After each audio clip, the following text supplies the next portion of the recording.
Understanding the mind. Why is attention so important?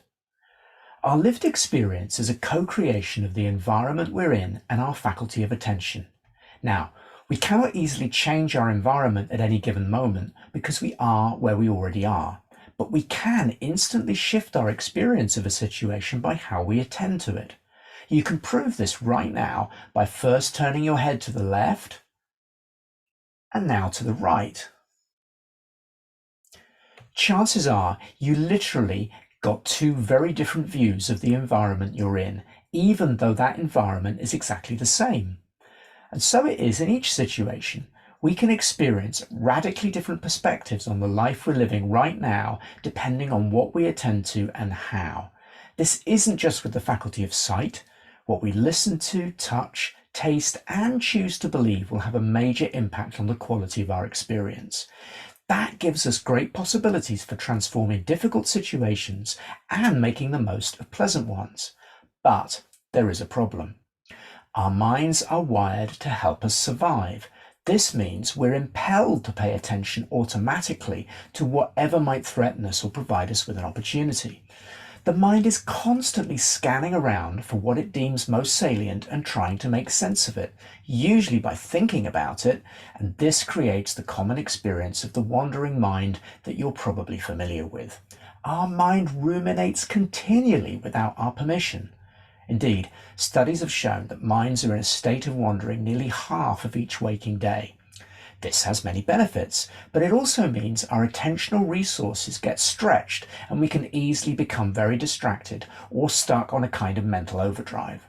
And of course, the mind is wired to attend more to threat than opportunity. Better to miss a tasty piece of food than a predator who wants to make us their tasty piece of food. That's a great strategy for survival, but terrible for well-being, because we're much more likely to focus on the negative than the positive.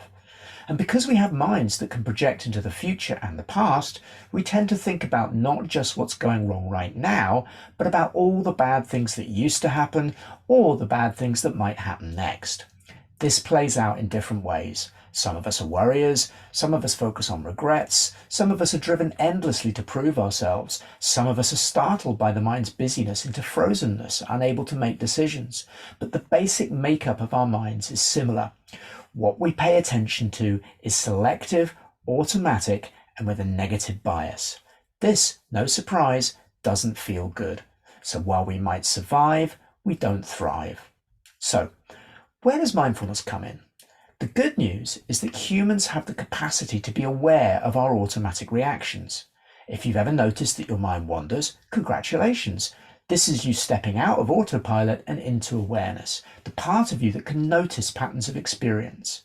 And if we practice consciously slowing down and dropping into awareness, we can begin to let go of our drivenness and reorient our attention purposefully in a way that's more likely to lead to contentment.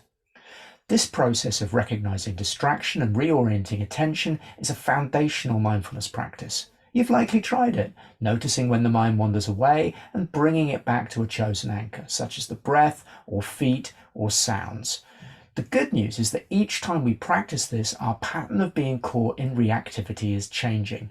We are letting go just a little bit of the tendency for attention to be hijacked unnecessarily and instead return to awareness, placing attention on something we've chosen. The more we practice this, the more we become able to spot when attention has been hijacked and bring it back. This has the potential to make an enormous difference to our lives. If we have more choice over what we attend to, we can start to affect our experience in ways that are beneficial. We can be less focused on unnecessary worries and more able to recognize what's going well and what we need to do to transform what isn't. So while it might seem that not much of importance is happening when we practice meditation, it could just be the most important skill you ever develop and refine.